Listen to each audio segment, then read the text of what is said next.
안녕하세요. 오늘도 사연살롱을 찾아주셔서 감사합니다. 저는 40대 중반의 여성이에요. 왜 부모 자식 간에도 궁합이 있다고들 하잖아요. 내 엄마 내 아빠인데도 성격이 잘 맞지 않는 사람들도 있으니까 나온 말인 것 같아요. 저의 경우에는 그냥 안 맞는다 정도가 아니고 전생의 원수가 아니었나 싶을 정도로 아빠와 사이가 안 좋았어요. 특별한 사건이 있거나 크게 싸운 일이 있었던 건 아니지만 일상에서 사사건건 부딪히는 게 많았거든요. 제가 다 커서 그랬다면 몰라도 중학생 즈음부터 그랬어요. 처음에는 엄마는 제가 사춘기여서 그러려니 하셨다고 해요. 하지만 제가 대학에 가고 또 나중에 직장에 들어가서도 나아지기는커녕 아빠와 더 갈등이 많아지자 엄마도 한숨을 쉬며 이렇게 말씀하셨어요. 자식하고도 사주팔자 관계가 있다더니 윤지 너하고 네 아빠를 보면 딱 그렇다. 어떻게 그렇게 안 맞는지 원. 이제 와서 생각해보면 제가 아빠와 그렇게 된 건 어릴 때부터 흔한 칭찬 한번 못 듣고 자라서인 것 같아요. 아빠는 제 친구들의 부모님보다 더 엄하셨고 흔히 아빠들이 딸한테 공주님이라고 하며 더 예뻐한다는 애정 표현도 저는 단 한 번 받아본 적이 없었거든요. 오히려 어린 마음에 아빠 생일에 정성껏 돈을 모아 선물을 준비해도 하나하나 뜯어보며 냉정한 말씀만 하셨어요. 이건 아빠가 쓰기에는 너무 싼 물건이야. 싸다고 꼭 다 나쁜 건 아닌데 이건 값에 비해 너무 저렴하게 만들었어. 어린 아이가 물건을 보는 눈이 있으면 얼마나 했겠어요. 그럼에도 아빠는 기분 좋다거나 고맙다는 빈말 한 번 없이 그런 식으로 일일이 지적을 하셨어요. 그런 데에서 온 서운함이 제가 사춘기 때부터 터지기 시작했고 자식이 부모한테 자기 생각을 따박따박 말하는 걸 받아들일 수 없으셨던 아빠와는 사이가 갈라질 수밖에 없었던 것 같아요. 전 항상 아빠가 다정하게 이름을 불러주고 손도 잡아주고 가끔 학교에도 데리러 오는 친구들을 보면 그렇게 부러울 수가 없었어요. 물론 엄마가 잘해주시긴 했지만 엄마도 너무 엄한 아빠의 눈치를 보느라 길을 펴고 사신 건 아니었거든요. 고등학교 3학년 때에는 대학 입시 때문에 공부할 게 많으니까 늦은 보충 수업 시간에 맞춰서 학교까지 데리러 오는 아빠들이 종종 있었어요. 엄마들이 데리러 오기도 했지만 저는 두 분 다 오시지 않았기 때문에 늘 혼자서 쓸쓸하게 버스를 타러 가야만 했어요. 아빠가 고3이면 다 컸는데 뭘 데리러 가냐며 엄마도 못 나오게 하셨거든요. 그렇기 때문에 저는 늘 부러움과 쓸쓸함을 안고서 부모님이 데리러 오는 아이들을 지켜보곤 했죠. 아빠는 부모님이 일찍 돌아가셔서 혼자서 모든 걸 헤쳐나가며 가정을 꾸리셨기 때문에 아빠가 그러시는 게 이해가 안 되는 건 아니었어요. 제가 섭섭함을 표시할 때마다 엄마도 이렇게 말씀하시곤 했어요. 아빠는 중학생 나이에 부모님이 돌아가셔서 아래로 줄줄이 있는 동생들 가장 노릇까지 하며 학교 다 졸업하고 지금 가게까지 갖게 되신 거야. 아빠는 윤준이가 어리광 피우기보다 더 어른스럽게 자라셨으면 해서 엄하게 하시는 거지. 결코 너를 사랑하지 않아서 그러시는 게 아니야. 머리로는 저도 알고 있었지만 마음으로 받아들이기는 어려웠어요. 초등학교 때에는 아빠가 저를 보며 웃는 얼굴을 보고 싶어서 학교 끝나고 일부러 부모님이 하시는 식당에 간 적도 있어요. 엄마와 일하는 분들은 제가 오면 환한 얼굴로 웃으며 반겨주곤 하셨지만 아빠만은 그러지 않으셨어요. 이렇게 불쑥불쑥 찾아오는 거 아니다. 여기는 엄연히 아빠가 일하는 직장이야. 아무 때나 들락날락 해도 되는 데가 아니라고. 너도 5학년이 됐으니 이제 그 정도는 알아야지. 그 말을 듣고 정말 서럽게 울며 집으로 돌아갔던 기억이 생생해요. 엄마는 저를 그렇게 돌려보냈다고 아빠와 싸우기까지 하셨고요. 웬만해서는 아빠를 다 이해하고 아빠 원하는 대로 해주셨던 엄마였는데 그렇게 다투기까지 하신 거 보면 엄마도 꽤나 속상하셨던 것 같아요. 그렇게 늘 아빠의 사랑을 그리워하다가 마음을 접게 된 건 중학생이 되고 난 후였어요. 제가 사춘기가 됐다고 무조건 아빠한테 반발하고 마음이 안 맞아서 틀어지게 된 건 아니고요.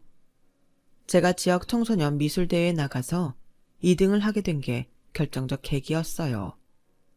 그래도 지역에 있는 중고등학생들이 참가한 대회인데 거기서 2등이면 잘했다고 해줄 만도 하잖아요. 하지만 아빠는 그럼에도 냉정하기만 하셨어요. 원래 그런 상은 다 돌아가면서 주는 거야. 네가 이번에 처음 참가한 사람 중에 좀 나은이 받은 거지. 다음에는 이렇게 쉽게 받지 못할 거다. 그러니까 네가 잘했다고 너무 뻐기고 다니지 마라. 다음에는 이번에 상 못한 애들이 받을 테니까. 그 말에 저는 밥을 먹다 말고 서름이 터져서 통곡을 하고 말았어요. 아빠는 그런 말들을 아침 식사 시간에 하실 때가 많았거든요. 제가 펑펑 울며 그치지를 않자 엄마는 저를 안아주셨어요. 윤주야, 아침부터 이렇게 울면 학교에 어떻게 가? 울지 마. 응? 엄마가 잘했다고 해줬잖아. 우리 딸 얼마나 장한데 이런 상을 아무나 받니? 다 네가 잘해서 받은 거야. 당신은 아침부터 말을 꼭 그렇게 해야 돼. 애가 섭섭할 만도 하지. 그냥 잘했다고 한마디 해주는 게 그렇게 어려워?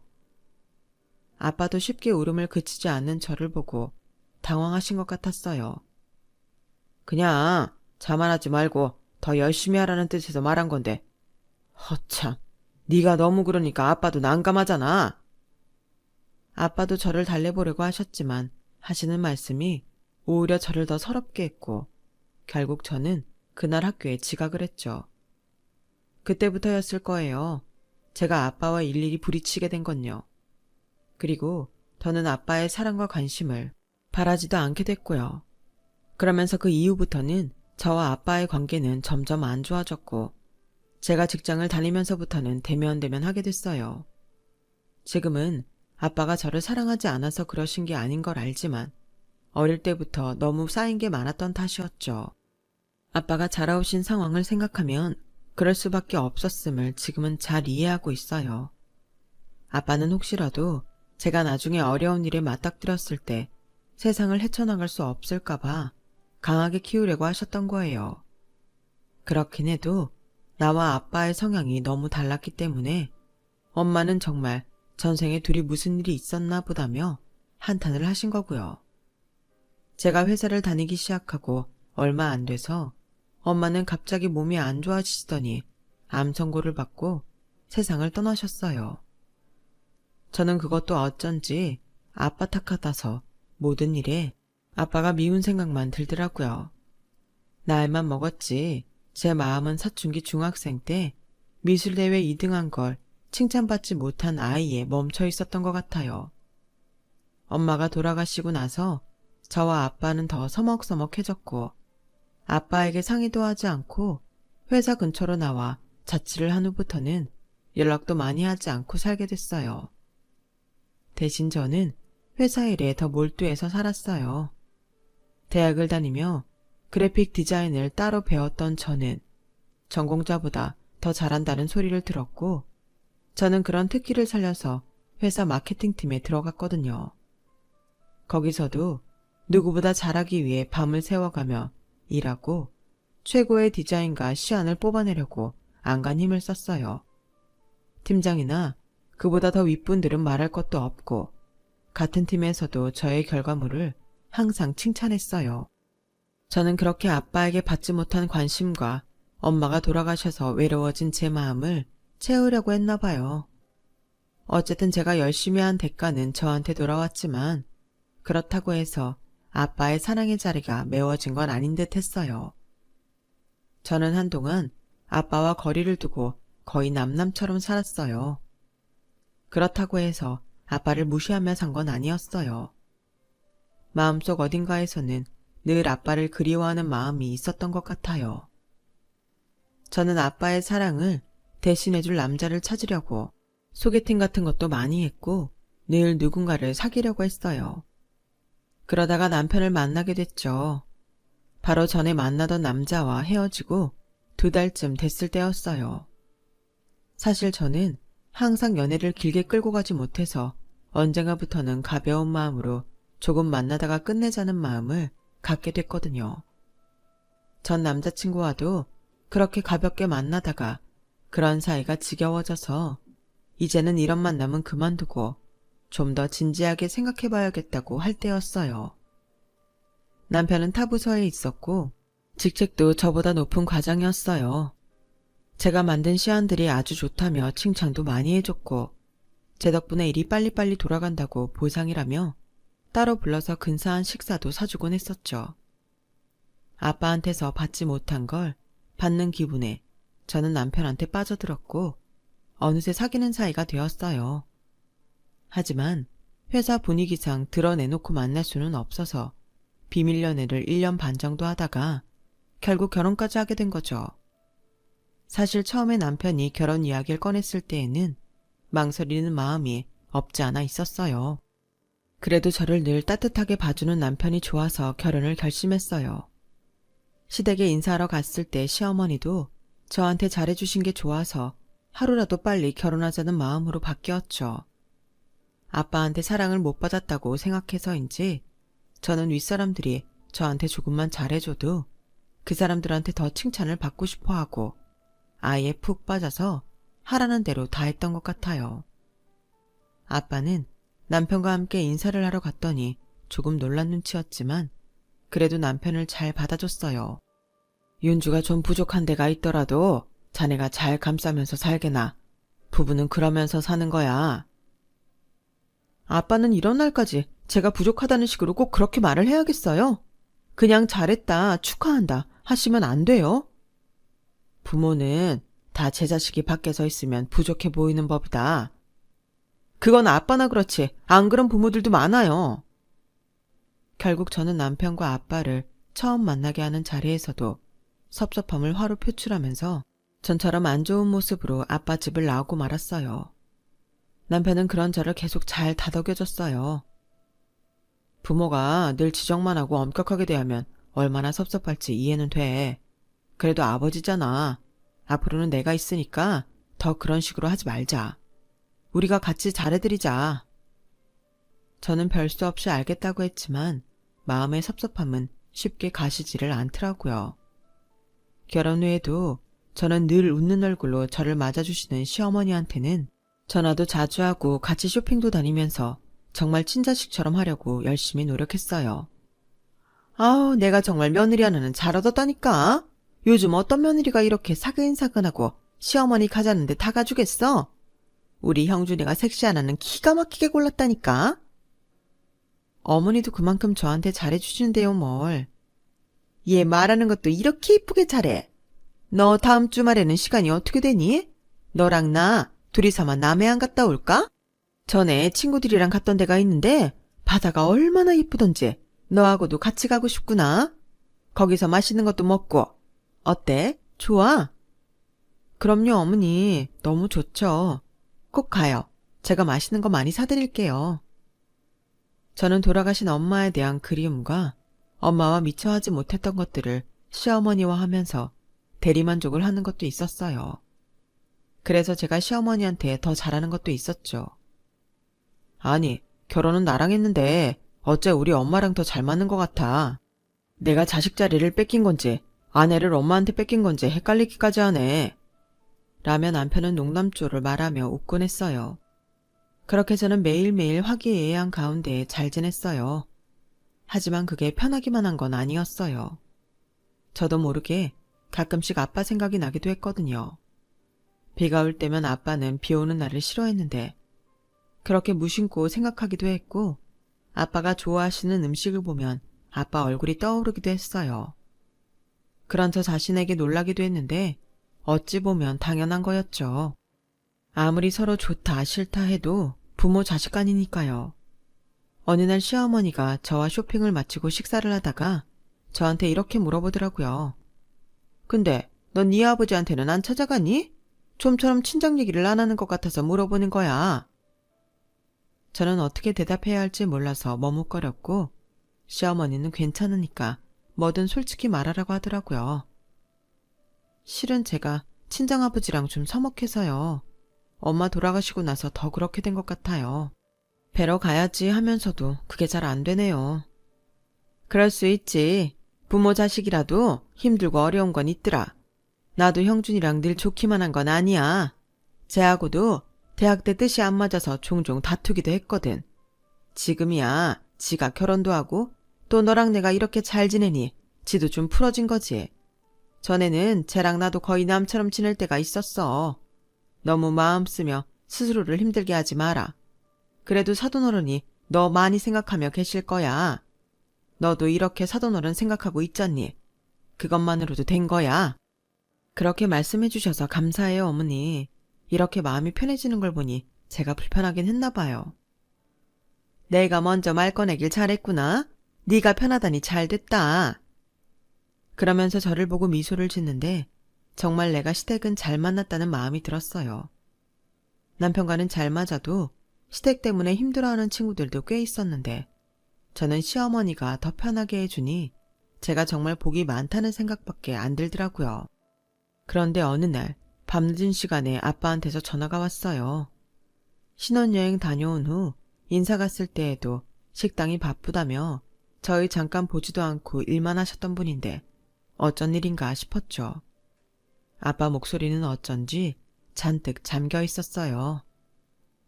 어떻게 지내냐? 하도 연락이 없어서 나라도 먼저 해야지 하고 이렇게 전화해봤다. 무소식이 희소식이라잖아요. 저는 잘 지내고 있으니 걱정 마세요. 저희 인사 갔을 때도 바쁘다고 일만 하시더니 갑자기 생각나셨나 보네요. 그러게 말이다. 네 엄마 제삿날이 다가오니 그런가 보다. 그러고 보니 얼마 안 있어 돌아가신 엄마 제사였어요. 어쩌다 그걸 잊었나 싶어 속으로 자책을 하며 엄마 제삿날 가겠다는 말을 전했어요. 그래, 네가 시댁하고 잘 지내는 것 같아서 다행이다. 김서방도 너한테 잘해주는 것 같고 내가 못해준 걸 김서방하고 결혼해서 받으니 정말 잘 됐다. 아빠가 너 비상금 하라고 돈 좀 보냈다. 윤주야, 아빠한테 섭섭한 게 많지? 정말 미안하다. 아빠는 강하게 키워야 된다는 생각밖에 없어서 그랬어. 그런데 그게 오히려 너한테 상처만 남긴 것 같구나. 미안하다. 아빠는 생전 처음 저한테 미안하다고 하시며 전화를 끊으셨어요. 너무 놀라기도 했고 은근히 걱정이 되기도 했어요. 아무래도 엄마 제삿날이 다가와서 마음이 많이 약해지신 것 같은데 전하고는 달라지신 게 자꾸 마음에 걸리더라고요. 저는 엄마 제삿날 일찌감치 장을 봐서 친정에 가기로 했어요. 저는 식당 멀찌감치해서 들어가지는 못하고 까치발을 하고서 아빠가 뭐하고 계시나 살폈어요. 아빠는 언제나 그렇듯이 카운터에 앉아서 손님들 음식값을 계산하고 계셨어요. 인사를 할까 하다가 또 한 소리 들을까 싶어 친정으로 발길을 돌리는데 어쩐 일인지 고모한테서 전화가 오더라고요. 오늘 네 엄마 제사라고 너 온다고 했다며? 오빠가 좋아하더라. 근데 윤주야, 너 네 아빠한테 들었니? 아빠가 몸이 많이 안 좋으셔. 그러니까 지금부터라도 왕래 좀 하면서 챙겨들었으면 좋겠다. 오빠 성격이 그래서 그렇지 속으로는 너 많이 기다릴 거야. 아빠가 몸이 안 좋으시다고요? 어디가 얼마나 안 좋으신데요? 고모의 뜻밖의 말에 저는 가슴이 철렁 내려앉았어요. 아무리 싫다고 해도 그래도 아빠여서 그런지 걱정도 되고 아빠가 어떻게 되면 어쩌나 하는 마음이 든 거죠. 아휴, 역시나 말을 안 했네. 하나밖에 없는 딸인데 그런 것도 안 알려주면 어쩐다니. 있잖아, 네 아빠 간암이라고 하는구나. 병원에서는 얼른 수술하고 항암 치료 받으면 그래도 희망이 있다는데 이상하게 고집을 부리고 수술을 안 하겠다고 하는 거야. 저는 집에 장본 물건을 내려놓자마자 그 길로 식당에 쫓아갔어요. 아빠, 왜 수술을 안 받는다는 거야? 암이라며. 대체 왜 그래? 여기 아빠 직장이야. 쓸데없는 말 하지 말고 집에 가 있어. 쓸데없는 말이라니. 이게 어떻게 쓸데없는 말이야. 아니, 자기 몸이 이러면서 뭘 나한테 비상금하라고 돈까지 보내. 아빠부터 챙겨야지. 내가 그 병원 검사 결과가 좀 의심스러워서 다른 데 가보려고 하던 중이야. 큰일 아닐 거다. 오늘 네 엄마 제사야. 괜히 서로 얼굴 붉히지 말고 잘 지내자. 라고 하시더니 아무 일 없었다는 듯이 묵묵히 일만 하시는 거였어요. 저는 너무 덤덤하게 반항하는 아빠에게 더 이상 말을 못하고 집에 와서 제사 준비를 할 수밖에 없었어요. 아빠가 저렇게까지 담담한 걸 보면 검사 결과가 정말 믿을 수 없는 건가 보다 하다가도 밤늦게 전화하시고 갑자기 비상금을 보내신 걸 보면 또 그게 아닌 것 같고 마음이 혼란스러웠죠. 그렇게 혼자 심란하게 준비를 하는데 고모가 오셨어요. 고모는 전에도 명절이나 엄마 제사에는 꼭 저와 아빠를 챙기러 와주시곤 했어요. 둘밖에 없는 식구가 서로 대면대면하니 중간에서 신경을 써주느라 그러시는 걸 알기에 항상 고마웠어요. 고모는 아빠가 저한테 한 말을 듣더니 답답해 하셨어요. 오빠도 정말 어지간하다. 그럼 얼른 다른 병원을 가든지 해야지. 저러다가 갑자기 덜컥 잘못되기라도 하면 식당도 그렇고 너도 그렇고 어쩌려고 그러는지 모르겠다. 고모, 미안해요. 저랑 아빠 때문에 너무 신경 쓰시네요. 그런 말이 어딨어. 당연히 할 일이지. 내가 진작부터 좀 더 가까이에서 챙겼어야 했는데. 그랬으면 너도 오빠도 이렇게 서먹해지지 않았을 것 같고 고모도 이래저래 후회되는 게 많아. 그게 뭐 고모 탓이에요. 그런 거 없어요. 지금 저희한테 해주시는 것만 해도 얼마나 고마운데요. 고모는 고모부 해외에 계시니까 어쩔 수 없이 멀리 사셨잖아요. 고모는 고모부가 직장에서 해외 발령이 나는 바람에 거의 20년 가까이를 유럽하고 미국에서 보내셨어요. 그러다가 고모부가 정년 퇴직할 때가 되면서 한국에 들어오셨고 그때부터 저희와 가깝게 지내게 된 거고요. 아무튼 나도 옆에서 말 잘할 테니까 네가 아빠랑 병원 좀 가봐. 지금 괜찮다고 한다고 그냥 두면 어찌 될지 모르잖아. 네가 같이 간다고 하면 가실 거야. 그럴까요? 아빠가 저 별로 안 좋아하실 텐데요. 좀 전에도 식당에서 그런 말 한다고 저 쫓아내셨는데요. 저에 대한 애정이 딱히 있지 않으셔서 저랑 가실지 모르겠어요. 너 진짜 그렇게 생각하고 있었어? 아니야, 윤주야. 아빠가 너를 얼마나 사랑하는데 그런 소리를 해. 그동안 나 외국에 있을 때 연락하면 그저 네 자랑하느라고 시간 다 보내고 내 이야기는 제대로 하지도 못했다. 네가 그렇게 그림을 잘 그렸다며? 그래서 중학생 때 상도 받고 2등인데 네가 1등이었어야 된다고 어찌나 심사위원들 욕을 하던지 내가 아주 질렸다니까. 아빠가요? 설마요. 저한테 다 주는 상이라고 그러셨는데요. 아니야. 오빠가 워낙 어린 나이부터 나랑 내 밑에 동생까지 챙기며 살아서 옛날부터 군기 잡는 게 버릇이 됐을 거야. 안 그러면 우리가 말을 안 들었으니까. 그렇다고 너를 사랑하지 않고 자랑스러워하지 않은 게 아니야. 네가 그렇게 디자인도 잘한다고 아주 입에 침이 마르게 자랑만 하신다. 고모부랑 우리 애들도 네가 뭐 만들었는지 다 알고 있을 정도라니까. 저는 너무 놀랐고 어안이 벙벙했어요. 그토록 아빠의 정을 바랐고 인정받기를 원했는데 저한테만 표현을 못하셨을 뿐 저를 굉장히 자랑스러워 하셨다는 말에 제가 모든 걸 오해하고 산 것 같았거든요. 갑자기 그동안 못 받았던 사랑을 다 받는 기분이 들어서 저도 모르게 눈물이 핑 돌았어요. 에휴, 그동안 서로 몰랐던 게 너무 많았나 보네. 울지 마. 오빠도 너도 서로의 마음을 몰랐던 것 뿐이잖아. 둘 다 너무 고지식하다 진짜. 이런 니네 시댁이 그렇게 너나 오빠한테 못되게 구는 거 아니겠어? 네? 그게 무슨 소리예요? 제 시댁이요? 아니에요, 고모. 뭘 잘못 알고 계신 것 같은데요. 저 정말 잘 살아요. 남편도 저한테 잘하고 시어머니하고도 정말 사이 좋아요. 저랑 같이 놀러도 잘 다니시고 얼마나 편하게 해주시는데요. 저는 너무 놀라서 시댁이 저한테 잘하는 걸 줄줄이 이야기했어요. 아무래도 고모가 잘못 알고 계신 것 같았죠. 나도 알려고 해서 한 거 아니야. 얼마 전에 식당에 갔다가 보게 됐는데 니네 시어머니라는 사람이 아빠 식당에 거의 쳐들어오다시피 하더라. 그렇게 시작한 고모의 이야기는 너무도 충격적이었어요. 내가 본 날 니네 시어머니가 팔짱 끼고 다리 꼬고서 니네 아빠 똑바로 보면서 변변치 않은 딸의 그런 집 자기네가 받아줬는데 이렇게 오가는 게 없으면 어떡하겠냐며 당당하게 돈을 요구하더라. 내가 너무 기가 막혀서 옆에서 한마디 하려고 했더니 오빠가 못하게 해서 참느라 아주 부들부들 떨었다. 내가 이게 다 뭐냐고 나중에 따져 물으니까 너네 상견례 하기 전에도 여기 찾아와서 이런 집에서 감히 자기 아들을 사위로 맞을 생각했다며 돈 내놓으라고 했대.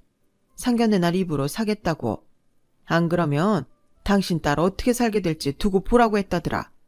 오빠가 그 말에 너 보고 결혼하지 말라고 할까 했는데 네가 김서방을 너무 좋아하는 걸 보고 차마 말하지 못했다더라. 또 그런 말하면 네가 오해하고 싸우게 될까봐 겁도 났대.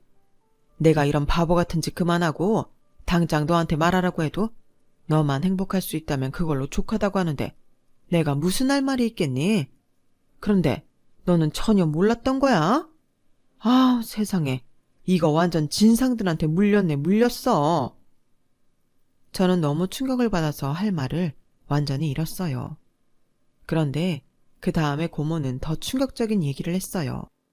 그뿐 아니래.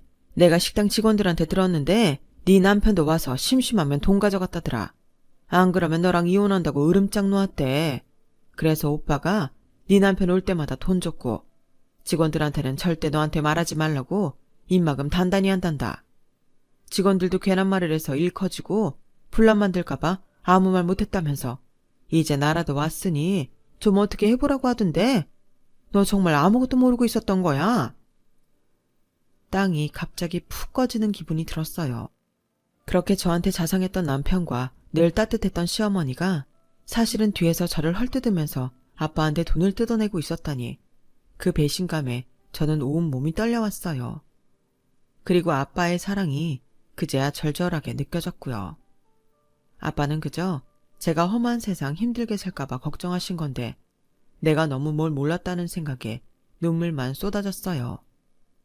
지금까지 저를 이용하는 사람들한테 마음을 쓴 것도 수치스러웠고요. 고모는 우는 저를 달랬고 저도 감정을 추스르고 밤에 아빠가 들어오시자 저랑 같이 병원에 가자고 했어요. 나 아빠까지 없으면 진짜 고아야. 나 고아 만들고 싶어? 그러니까 내일이라도 당장 병원 가자. 제발 부탁이야. 응? 아빠가 널 왜 고아를 만들어? 아빠 앞으로 몇십 년도 끄덕 없어. 그러니까 확실히 검사 받자. 제발. 응? 알았다. 뭘 그렇게 울기까지 하냐? 검사 받을게. 아빠는 결국 제 눈물에 고집을 꺾고 병원에 가기로 하셨어요. 저는 다음날 바로 대학병원 제일 빨리 예약되는 곳을 잡았고 아빠와 함께 병원에 가게 됐어요. 검사를 위해 입원하게 된 아빠 옆에 있으면서 저는 처음으로 제 마음을 털어놓을 수 있었어요. 나는 아빠 사랑을 못 느껴서 너무 오랜 시간 아빠의 진심을 오해하고 있었나 봐. 이제는 우리 서로 오해 없게 진심을 이야기했으면 좋겠어. 아빠는 네가 나약해지면 안 된다는 생각만 했더라. 그러다 보니 여기까지 오게 된 것 같아. 내가 미안했다, 윤주야. 그렇게 저와 아빠는 마음을 풀었고 아빠는 재검사를 받으셨어요. 역시나 간암이 맞기는 했지만 이전 병원에서 말했던 것처럼 심각한 상태는 아닌 것 같다고 하더라고요. 의사는 항암 치료를 하고 추적 검사를 계속 해보자고 했어요. 그동안 몸을 너무 혹사시키셔서 많이 쇠약해져 있어요. 이런 상태면 암이 악화되거나 다른 데로 전이될 가능성이 높아지니까 며칠 입원하면서 몸도 좀 쉬는 게 좋겠습니다. 저는 무조건 의사 선생님 말씀을 들으라고 아빠를 입원시켰어요. 아빠, 앞으로는 나하고 그동안 같이 못했던 거 다 해야지. 그러려면 건강해야 돼. 절대 태어나면 안 돼. 알았다. 나도 너하고 더 좋은 시간 많이 보내고 싶어. 병원에서 태어나라고 할 때까지 절대 안 아마.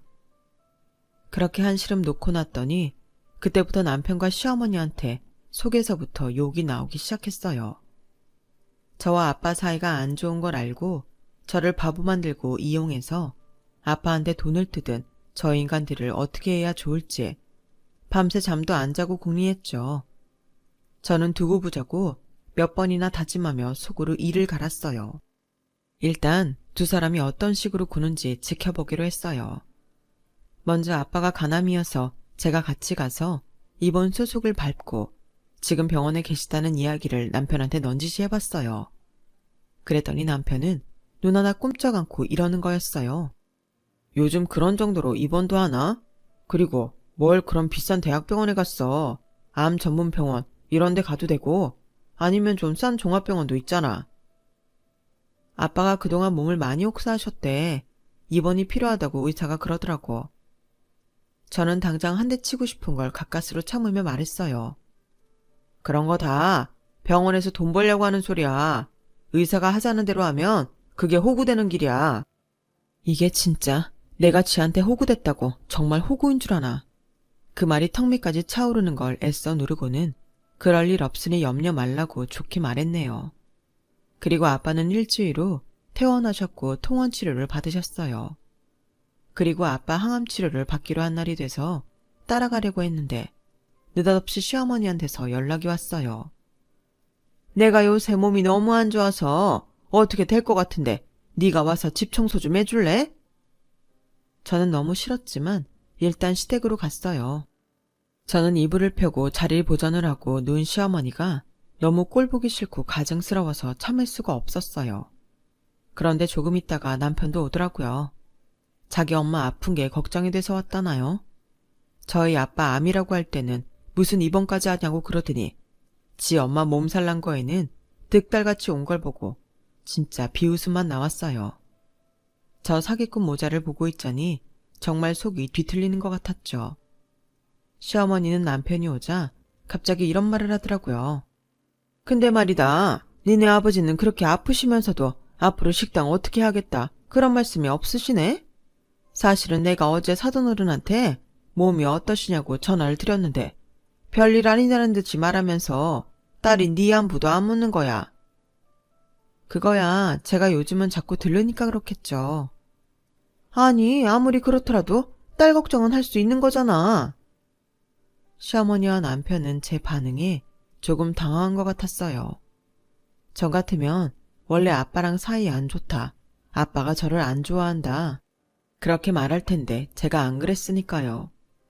그래서 내가 식당은 어떻게 하실 건지 물어봤지. 그랬더니 언제 한번 형준이 만나서 앞으로의 일을 이야기하고 싶다고 하더구나.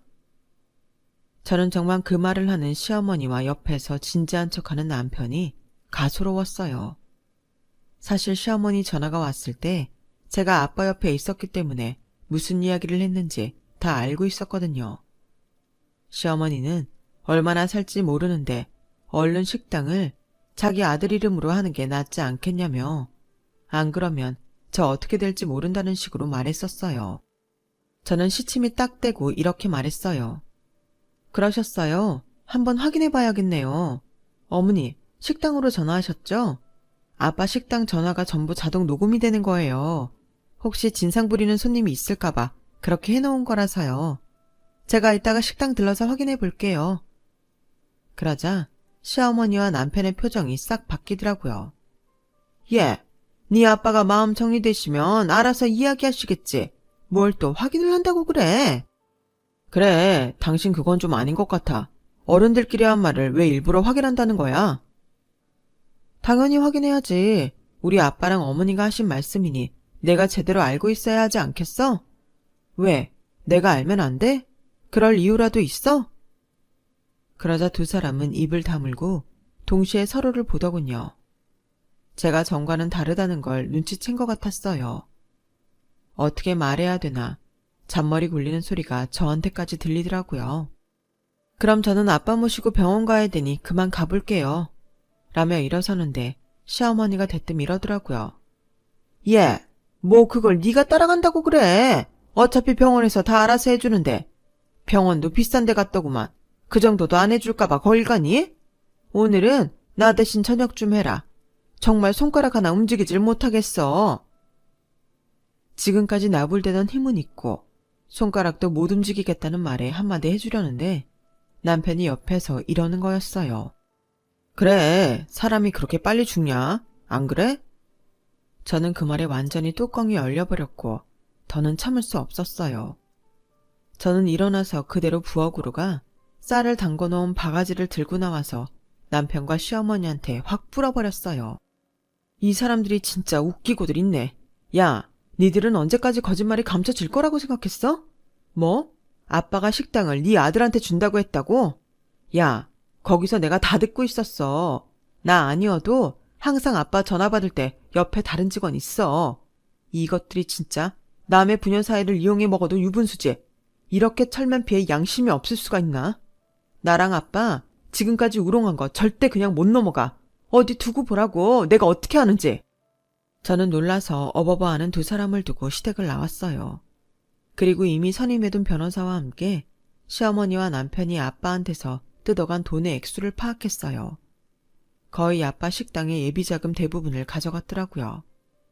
그건 혹시라도 생길지 모를 일에 대비해서 아빠가 따로 모아둔 거였어요. 식당이 잘 되니 규모를 늘리려는 계획도 있었기 때문에 적당한 때를 봐서 그 돈으로 식당을 확장하려고 했다는 걸 고모한테서 들었거든요. 그런데도 아빠는 혹시 아빠가 갑자기 어떻게 되면 제가 시댁에서 구박덩어리가 될까봐 저한테 비상금으로 두라며 돈을 보내셨던 거였어요. 저는 남편이 회사에 있는 동안에 남편 짐을 싹 정리해서 시댁으로 바로 보내버렸어요. 그리고 시어머니와 같이 가지고 있자며 세트로 샀던 물건들을 전부 다 불태워버렸고요. 저는 그 길로 제 짐을 들고서 친정으로 들어왔어요. 나중에 그 사실을 알게 된 남편과 시어머니는 저희 아빠 식당에 와서 깽판을 치며 난리를 부렸어요. 이렇게 못 빼어먹은 집안이 어디 있어? 그동안 불쌍해서 봐줬더니 집에 사람 없다고 짐을 빼질 않나? 비싼 물건들을 다 태워질 않나? 아니 이게 사람이 할 짓이야? 이봐요 할머니, 그럼 네가 한 짓은요. 부녀 사이 서먹한 거 이용해서 아빠한테는 딸 잘 살게 하고 싶으면 돈 내놓으라고 협박하고 남편이라는 새끼도 앞에서만 살살거리고 뒤로는 장인한테 돈 다 받아내고 그것도 모자라 아픈 사람 빨리 나으라고 하지는 못할 망정 식당을 꿀꺽하려고 나한테 거짓말까지 했잖아. 그래놓고 지금 여기가 어디라고 와서 이 난리야? 우리 식당 얼마 전에 CCTV 달았어. 니들 지금 이러는 거 다 찍혔거든? 우리 고모부가 땡땡 임원이라 엄청 센 변호사 붙여줬는데 어디 한번 해볼래? 할머니가 아빠한테 전화로 네 아들한테 식당 넘기라고 한 녹음까지 전부 다 변호사한테 넘겼거든? 그리고 김영준 너도 우리 아빠한테 당장 무릎 꿇고 잘못했다고 싹싹 빌어. 안 그러면 나 이거 회사에 전부 까발릴 거니까. 나는 그만둬도 상관없어. 그런데 너는 그 회사에서 망신당하고 다른 데 갈 수 있을 것 같아? 너같이 인면수심인 새끼를 어떤 회사에서 받아줄까? 너네는 이런 가게도 없어서 너 회사 관두면 당장 나 앉아야 되는 거 내가 다 알아. 그동안 우리 아빠한테서 받아간 돈도 도박하고 여행 가고 사치하느라 다 썼잖아. 사람들이 머리가 나쁜 건지 그 정도도 못 알아낼 줄 알았나 봐? 지금 우리를 협박하는 거냐? 그동안 가족으로 대해준 우리한테 이게 네가 할 짓이야?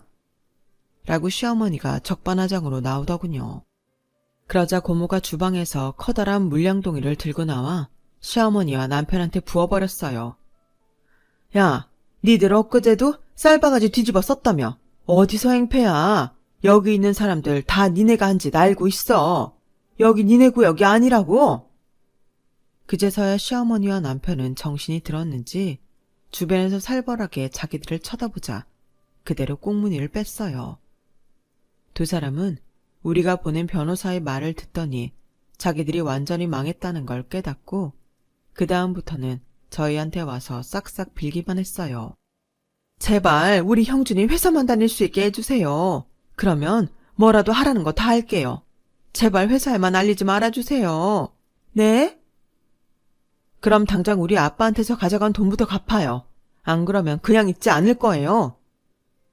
하지만 두 사람은 돈이 없다며 계속 살려달라고 빌었고 저희는 변호사 앞에서 남편이 번 돈에서 매달 그 돈을 갚아 나가기로 각서를 쓰게 했어요. 그리고 그 각서를 공증받아 놓았죠. 한 번이라도 어기면 그 즉시 회사 인사과에도 알리고 제가 아는 모든 인맥을 다 이용해서 어떤 회사에도 발을 못 붙이게 할 거라고 조금 허풍을 섞어서 말했어요. 그래도 두 사람은 더는 찍소리 못하고 두말 없이 이혼장에 도장도 찍고 저와 남편은 그렇게 갈라섰어요.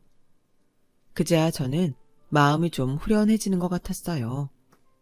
하지만 얼마 안 가서 남편은 돈 갚겠다는 약속을 어겼고 저는 즉시 회사에 이 사실을 알리고 당시 생긴 지 얼마 안 된 사내 게시판에도 남편의 소행을 알리는 글을 썼어요.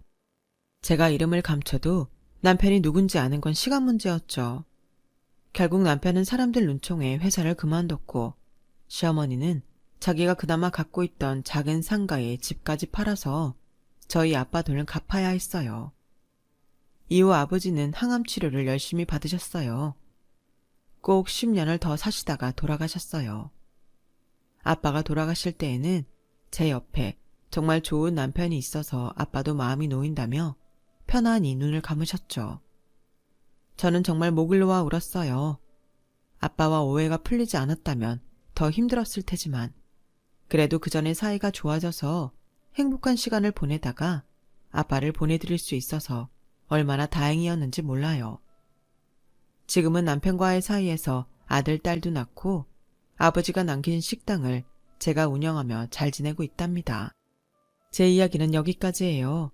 들어주신 모든 분들 건강하시고 옆에 있는 가족들과 행복하세요. 감사합니다.